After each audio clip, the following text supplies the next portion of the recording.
할렐루야. 오늘도 우리 함께 하신 모든 분들께, 그리고 방송으로 참여하는 모든 분들께 말씀 안에서 주님의 큰 은혜가 있으시기를 기원합니다. 오늘은 우리가 성령 강림절과 또 존 웨슬리 회심 285주년을 기념하는, 그렇게 우리 감리교회에서 예배를 드리고 있습니다. 이 성령 강림절과 또한 존 웨슬리의 회심, 두 사건 다 사실 우리 교회사에서 너무나도 획기적인 그러한 역사였다라고 하는 걸 우리는 깨달아야 됩니다. 성령 강림절이 너나 할 것 없이 정말 제가 말씀드린 대로 아주 획기적인 그런 역사였다. 이것에는 누구나 다 동의하죠. 초격파적으로. 이 일을 달 사람이 없습니다. 그런데 존 웨슬리 회심이 또한 이 교회사에서 대단히 역사적인 사건이었다. 이렇게 말을 한다면요. 이거 감리교인들은 그냥 감리교인이니까 그런가 할 수도 있고, 또 성결교단에서는 그렇게 하겠죠. 타 교파에서는 아마 수긍하기가 어려울 거고 말도 안 된다, 또 이렇게 말을 할 수도 있을 겁니다. 그런데 누구라도 이 존 웨슬리 목사님에 대해서 깊이 이해를 한다면 그 결론이 우리 교회사에서 이 존 웨슬리의 그 회심과 웨슬리의 어떠한 신학적인 견해, 또한 그의 사상이 얼마나 중요한지, 이 복음을 정말 온전케 하는 그러한 지혜와 지식이 그의 사상에 있었다고 하는 걸 인정하게 됩니다. 그래서 현대신학에서 마지막 연구해야 될 사람이 존 웨슬리다, 이렇게 이제 신학자들이 입을 모으는 분들이 많습니다. 지난주에 말씀드린 대로 이 존 웨슬리 목사님이 신학적인 그러한 책이나 체계화를 안 시켰기 때문에 사람들이 웨슬리에 무슨 신학이 없나, 또 감리교회에 무슨 신학이 있냐, 얼핏 이렇게 생각할 수 있는데요. 이 웨슬리 신학이야말로 종교개혁의 선두주자였던 루터의 약점을 온전하게 보완했다, 보강했다, 이렇게 말씀드릴 수가 있고, 또한 이제 그 칼빈과는 대립적인 면이 있으니까 거기에 비교할 수는 없겠지만, 너나 없이 루터의 사상을 개신교의 근간으로 삼고 있습니다.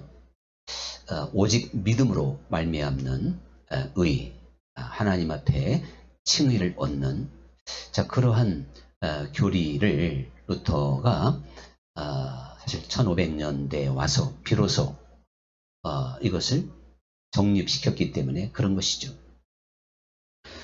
초대교회에 사도 바울이 이미 오직 믿음으로만 의롭다함을 얻는다고 하는 것을 우리에게 로마서를 통해서, 또한 갈라디아서를 통해서 이미 잘 가르쳐 줬는데도 그 후에 교회의 역사는 그야말로 이러한 믿음으로 말미암는 칭의, 또한 믿음으로 말미암는 온전함, 이런 것에 대해서 너무나도 문외한이었습니다.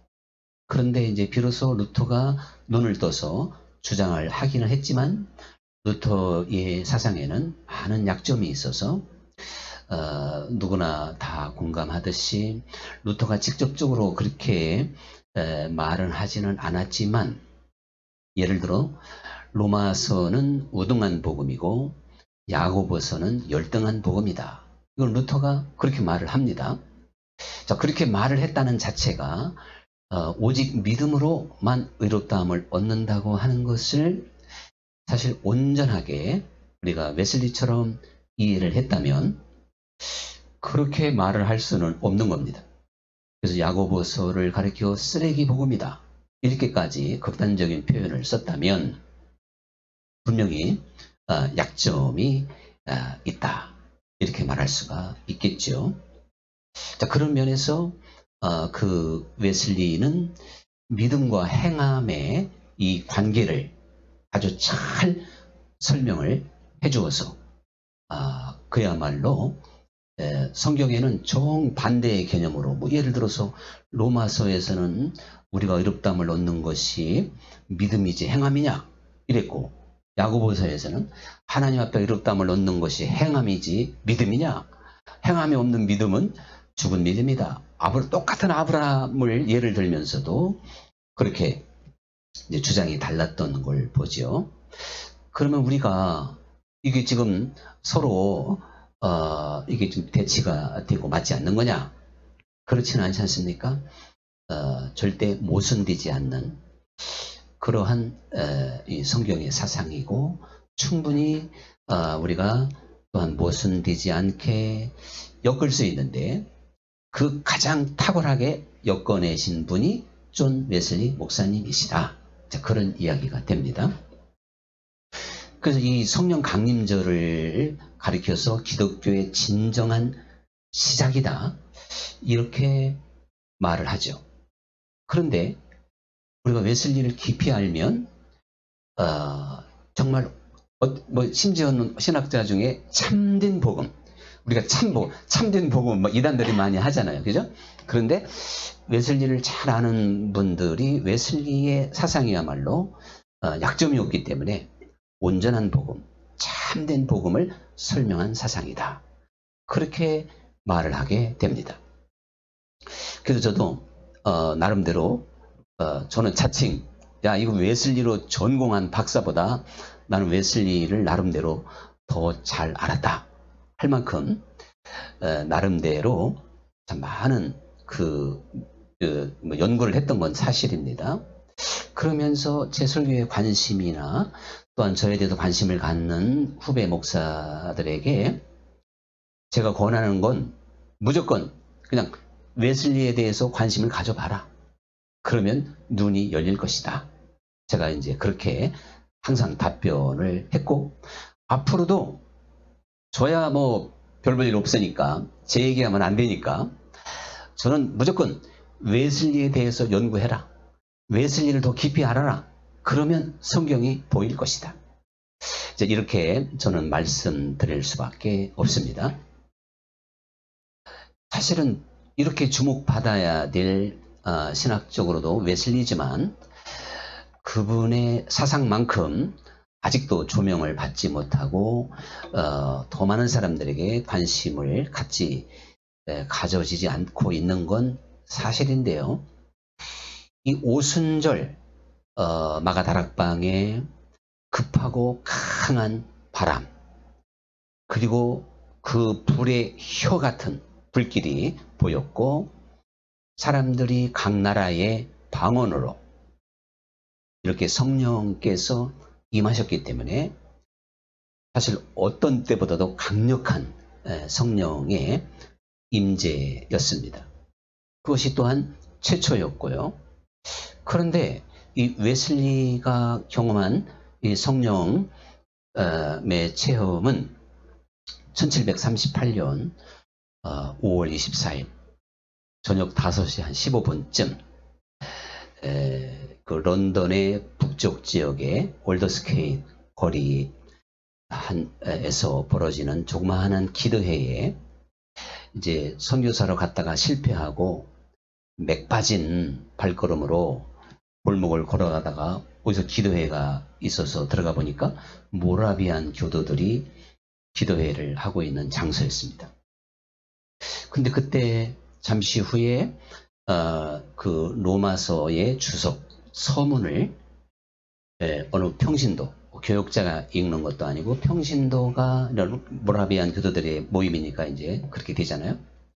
그 서문을 떠듬떠듬 이렇게 읽고 있었는데 한 사람은 가슴이 아주 따뜻해지는 걸 느끼면서 그 가슴을 주체할 수 없어서 그 서문을 다 읽고 기도회가 마치기까지 거기에 집중하지 못하고 따뜻해진 가슴 벅찬 자기의 가슴을 움켜잡고 기도회가 끝나기까지 감동적인 시간을 가졌는데 그 사람이 바로 존 웨슬리입니다. 그래서 이 존 웨슬리의 가슴이 뜨거워졌다. 그거는 정확한 표현이 아니에요. 따뜻해졌다.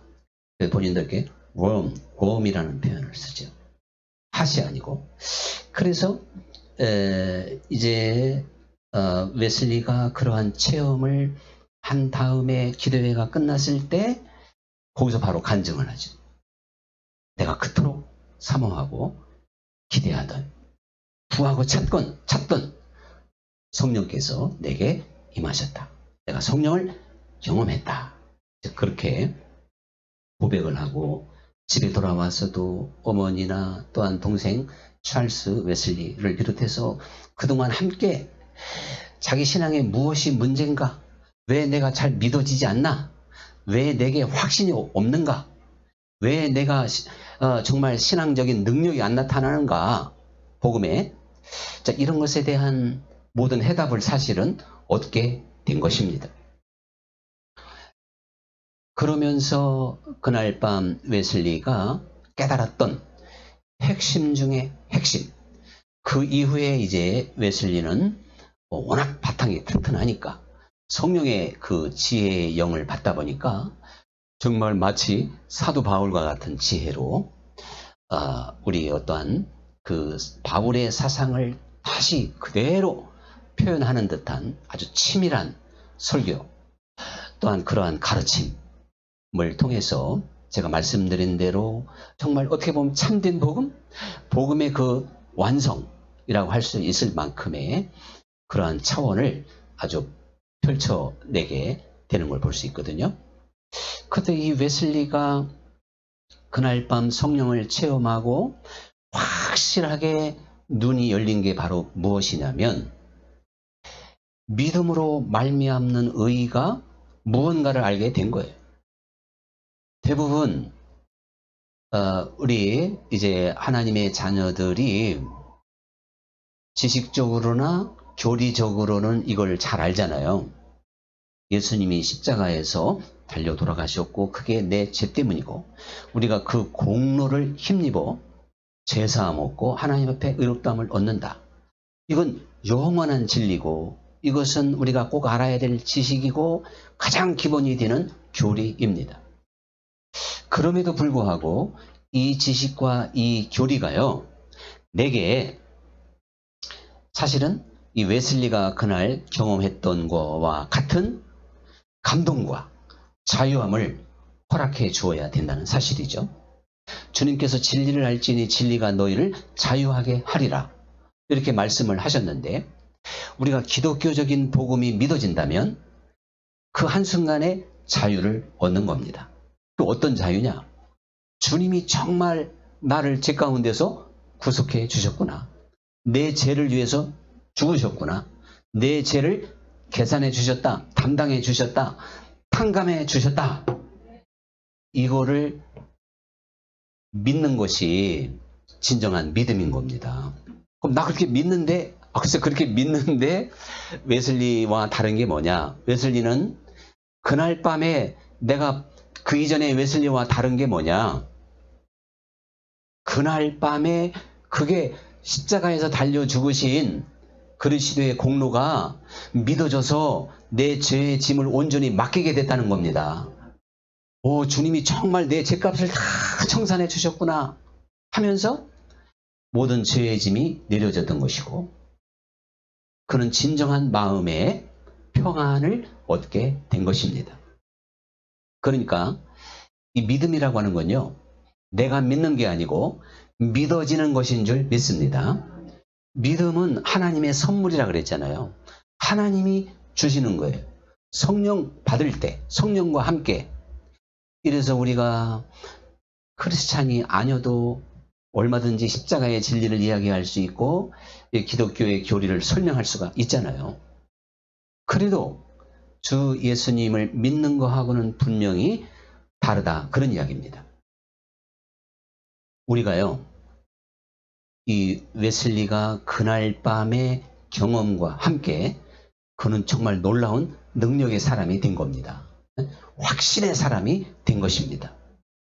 그래서 야 진짜 내가 그토록 고민하고 그토록 내 죄의 문제를 이거 어떻게 해결해야 되나, 내가 어떻게 주님 앞에 바로 서야 되나, 이렇게 너무나도 안타까운 시간 속에서 헤매던 웨슬리였기 때문에 그날 밤 한순간에 웨슬리는 모든 수고하고 무거운 짐을 내려놓게 된 것입니다. 십자가의 은혜는 바로 그런 것인 줄 믿습니다.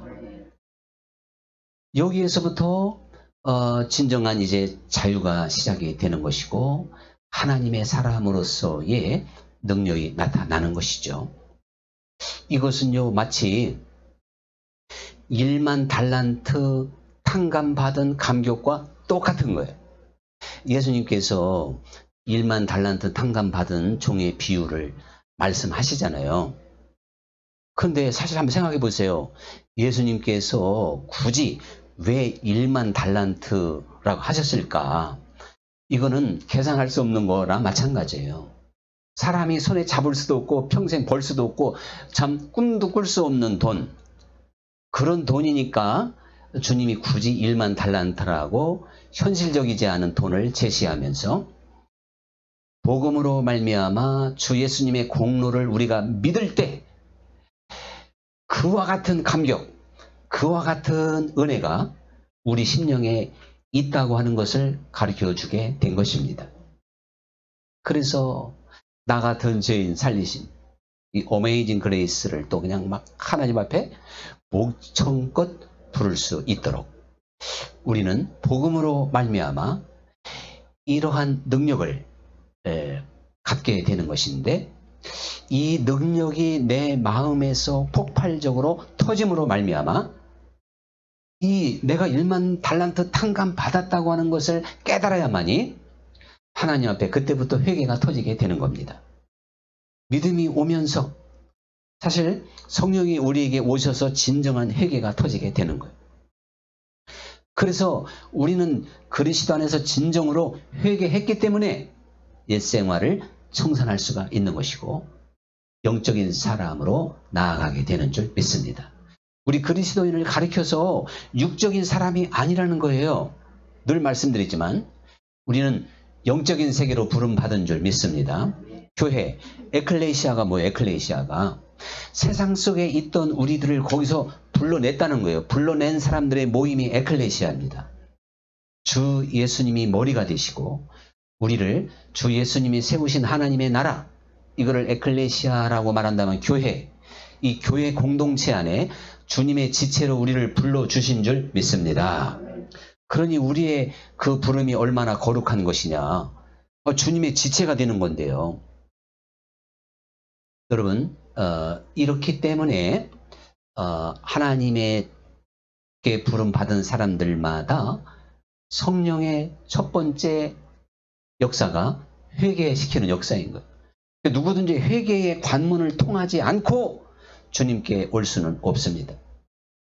성령 받으면 내가 죄 안 지은 것 같은데도 죄인임을 고백하고, 잘 몰라도, 복음에 대해서 잘 몰라도 그는 참 이해할 수 없는 눈물을 흘리기도 하고 내가 죄인이라고 하는 것을 깨달아지게 됩니다. 우리가 다 이렇게 해서 신앙에 출발을 하게 되었을 텐데, 근데 이렇게 아무리 큰 감동과 이렇게 큰 은혜로 시작을 됐다 하더라도요, 아니 세상에 100데나리온을 용서 못하는 어리석음을 범할 수도 있다니까요. 그것이 우리 인생들인 거예요. 항상 참 가만히 보면 사람들은요, 잘 아시죠? 은혜는 어디에다가 새긴다고요? 은혜는 어디에다가 새겨? 그 글자를, 감사를. 흐르는 물에다가 새긴대. 참 맞죠? 아침에 그렇게 은혜 감사하다 해놓고 점심때 가서 또 원수가 될 수도 있는 게 사람이라니까. 그런데 또 원하는 어디에다 새겨요? 원하는 돌에 새긴다네. 세상에. 돌에 새긴 이게 지금 천년, 아이고. 이게 우리 참 연약한 인생들인 것 같아요. 웨슬리가 그래서 설교 가운데 항상 성령의 증거, 열매를 강조하는데 바로 하늘의 평안, 기쁨, 감사, 이것이 뭐 설교에 엄청나게 나옵니다. 물론 제 설교도 뭐 항상 나온다고 해도 과언이 아니겠죠. 그것은 우리가 무슨 상상의 나라로 초청받은 게 아니고 믿음은 바라는 것들의 실상이라는 것처럼 보이지 않는 것들의 증거라고 하는 것처럼 우리는 실제의 나라, 대장 되신 예수께, 나의 왕이신 주님께 부름 받은 줄 믿습니다. 그래서 결국은 예수님이 나의 왕이 돼야 된다니까요. 왕이. 참 그 개신교의 아버지라고 할 수 있는 존 스토트 목사님이 예수님을 구세주로만 알게 되는 건 온전히 알지 못하는 거라 그랬어요. 예수님이 당신에게 왕이 돼야 된다는 거예요. 야고보서 기자에 말한다면 네가 하나님이 살아계신 걸 아냐? 귀신도 알고 떤다. 예수님이 이 땅에 오셨을 때 예수님이 메시아 구세주라는 걸 누가 먼저 알아봤어요? 귀신이 먼저 알아봤어요.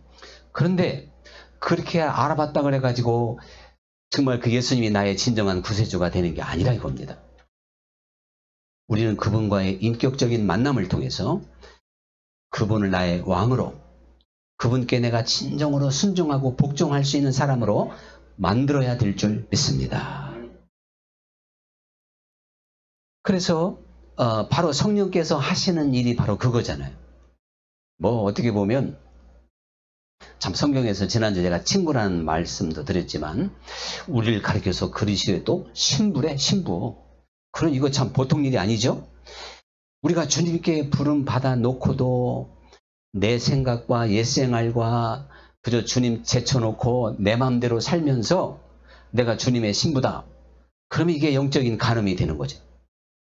그렇기 때문에 우리는 철저하게 마음을 다하고 뜻을 다하고 힘을 다하고 목숨을 다하기까지 주님 중심으로 살아야 될 줄 믿습니다. 이미 이게 가장 큰 첫 계명이고 새 계명이 돼요.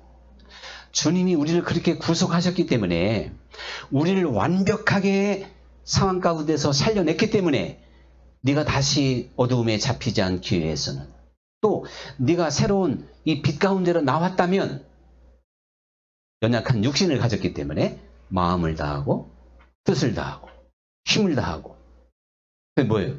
성품을 다하고 또 마지막 역시 우리 여기 용감하기 때문에 꼭 목숨을 해요. 제가 다른 데 가면요 다 목숨은 안 하더라고요. 여기서 가만히 있어. 참. 그런데 우리가 목숨을 다하여 주 너희 하나님을 사랑하라. 이만큼 우리는요 금방 아까 말했지만 흘러가는 물에다가 은혜를 새기기가 쉬운 존재이기 때문에 바로 그런 것입니다. 우리는 주 예수님께서 우리에게 허락하신 이 하나님 나라, 우리는 지금 참 인간 세상에 우리의 주소지가 있고 우리가 여기에서 육신이 살지만 회개하라 천국이 가까이 왔다 그랬잖아요. 하나님의 나라가 이미 우리에게 임했다 그랬잖아요.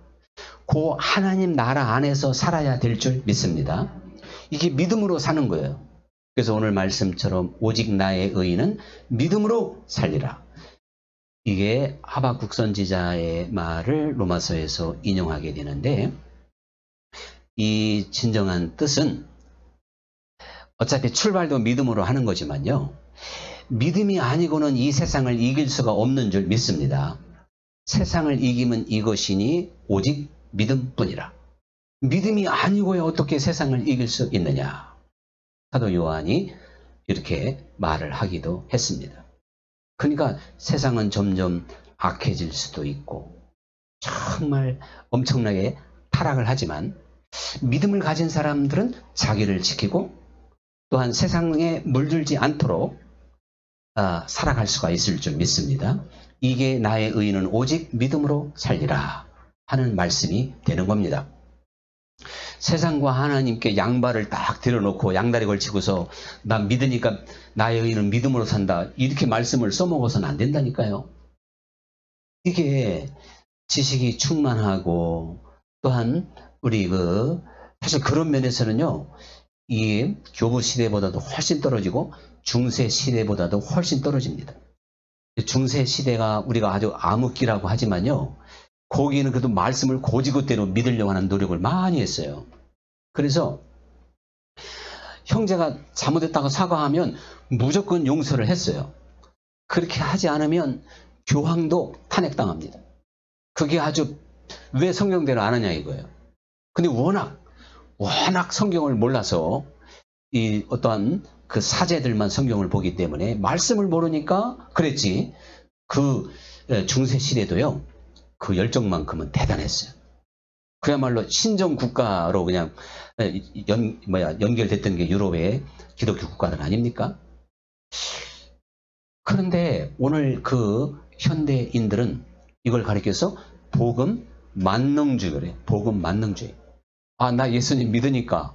그러고도 죄를 짓고 옛생활에 머물고 뭐 세상 사람들처럼 살고도 믿음으로 가는 거니까 이게 바로 주여 주여 하는 믿음인 것이고 웨슬리가 하나님을 몰랐을 때에 죽은 믿음, 웨슬리가 산 믿음이냐 죽은 믿음이냐 이렇게 이제 강력하게 설교하면서 한 시대를 일깨웠던 걸 보게 됩니다. 웨슬리가 그 올더스케이 1738년 5월 24일 날 우연히 성령의 체험을 한 게 아닙니다. 주님은 말씀하셨고 또한 주님은 약속하신 대로 항상 역사하시는 분인데 웨슬리의 일대기를 보면 이건 현대판 바리새인은 저리 가라요. 정말 웨슬리를요. 그 1738년 이전이나 이후나 겉으로 보는 웨슬리의 열정은 똑같았던 거예요. 그는 정말 그 신성회라고 하는 이제 그러한 모임을 만들어서 어떻게 하면 하나님 뜻대로 살까 철저하게 뭐 성공회 안에 있었으니까 진리는 온전히 몰라서 그렇지 그 철저한 신앙생활을 했는데 나중에 회의에 빠진 거 아니에요. 네? 미국 선교회도 실패하고 목회도 안 되고 이게 내가 뭐가 문제일까? 나의 이 답답함이 뭘까? 왜 정말 복음 안에 자유도 없고 기쁨도 없고 감사도 없을까? 그 얼마나 웨슬리가 고민하고 힘들어했는지 몰라요. 하나님께서는 온 땅을 두루 감찰하시다가 전심으로 자기를 찾는 자들에게 나타나신다 그랬습니다. 그래서 구하라, 찾으라, 두드리라 그러면 열릴 것이다. 하나님은 사모하는 영혼, 줄인 영혼에게 좋은 것으로 만족해 하신다 그랬죠. 바로 웨슬리가 영적인 은혜를 갈급한 가운데 지식적으로는 다 알아요. 우리도 다 알아. 웨슬리는 뭐 우리하고는 비교가 안 되게 잘 안다니까. 그런데도 이게 뭔가 문제가 있다는 걸 웨슬리가 얼마나 피나는 그런 노력을 했는지 몰라요. 그래서 자기에게 가장 충격을 줬던 그 모라비안 교도들에게 좀 뭐가 있나? 왜 분명히 나하고 다른 걸 보면서 많은 대화를 이렇게 시도했던 기록도 있다고 제가 여러 번 말씀드렸습니다만은 오늘날도 마찬가지입니다. 성령께서는요 구하고 찾고 두드리는 이에게 주실 줄 믿습니다.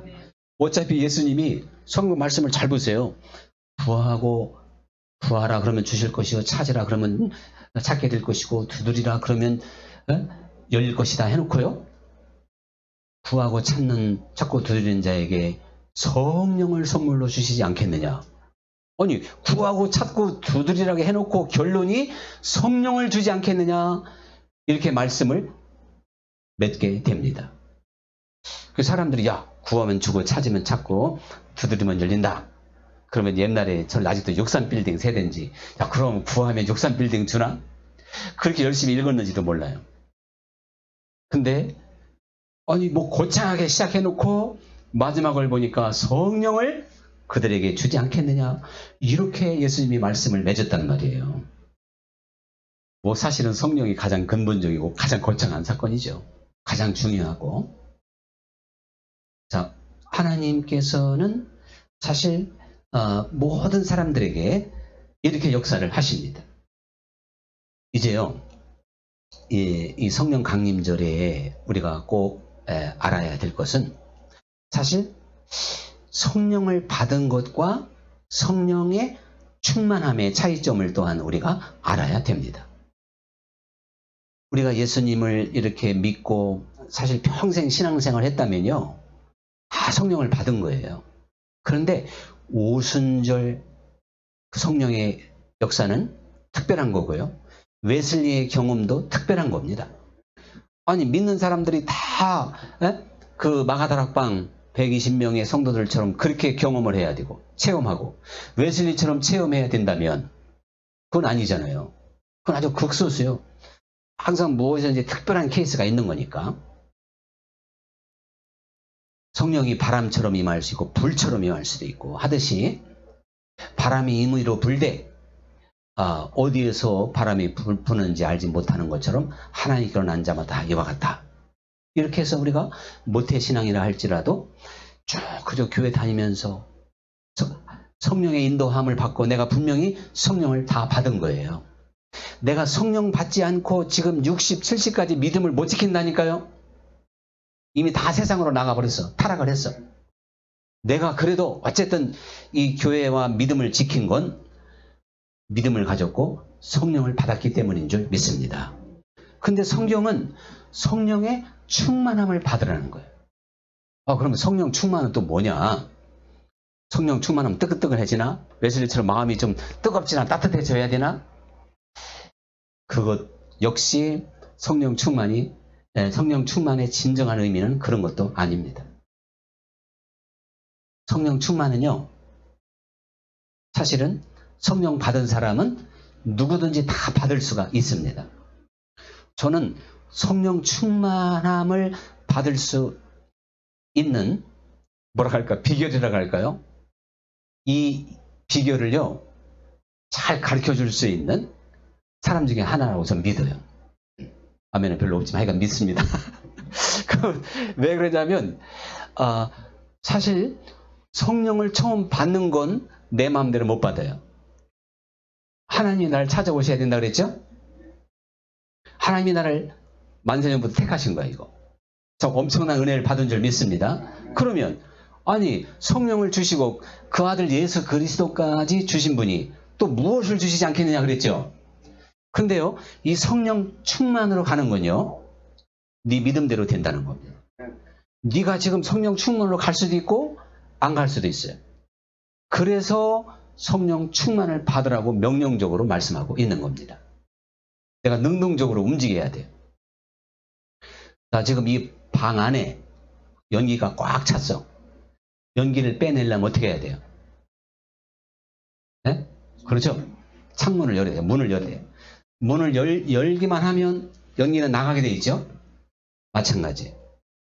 성령 충만하다고 하는 건 우리가 주님의 사람으로 주님이 나를 다스리고 내가 성령의 사람이 된다는 이야기인데, 성령 충만하지 못하면요, 신앙 고백만 하지 사실 옛생활을 그대로 하고 있는 거예요.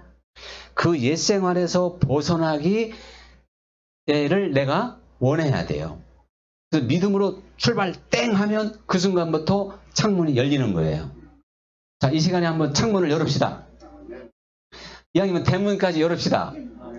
그러면 몇 날이 못 되어 성령 충만한 사람이 됩니다. 그래서 내가 이제 주님의 뜻대로 살겠습니다. 이미 내게 성령이 찾아오셨잖아요. 그래서 그 성령님께 귀를 기울이고 이제 내 마음에 늘 두 마음이 있는데 그 사단의 말에 귀를 기울이지 않고 성령을 따라서 살기 시작하면 그게 바로 성령 충만으로 가는 길이에요. 그게 문을 열었다는 얘기가 그 얘기입니다. 그러니까 성령 충만은 누구든지 받을 수 있는 줄 믿으시기 바랍니다. 자, 오늘 제가 두 가지 주제를 가지고 이렇게 말씀을 나누다 보니까 이미 30분이 조금 지난 것 같은데 조금 시간이 오버됐습니다. 그래서 이렇게 마지막을 우리가 나는 왜 웨슬리처럼 나는 왜 진정한 믿음의 길을 걷지 못할까? 성령 충만하지 못하기 때문이다. 성령 충만은 무슨 기도원 쫓아가고 금식해서 주어지는 게 아니다. 내가 이미 성령께서 나를 오셨기 때문에 성령께서 나를 사로잡을 수 있도록 순종하기 시작하면 된다. 쉬운 말로 저렇게 뺀질거리지 않으면 된단 말이에요. 아멘입니까? 그러면 이게 바로 경건의 연습인 거예요. 경건의 훈련을 통해서 성령 충만을 받게 됩니다. 경건의 연습이 계속되지 않으면 성령 충만하다가도 금방 일생으로 떨어지는 거예요. 바로 얼마나 경험했습니까? 그러나 우리가 회개하면 다시 충만하죠. 충만해진 마음에 이제 예배 끝남과 동시에 내가 순종해야지. 하나님이 원치 않는 거 다 끊어야지. 그러면 성령 충만, 더 깊고 온전한 충만으로 나아가게 되는 것입니다. 자, 이제 오늘의 찬양 드리도록 하겠습니다.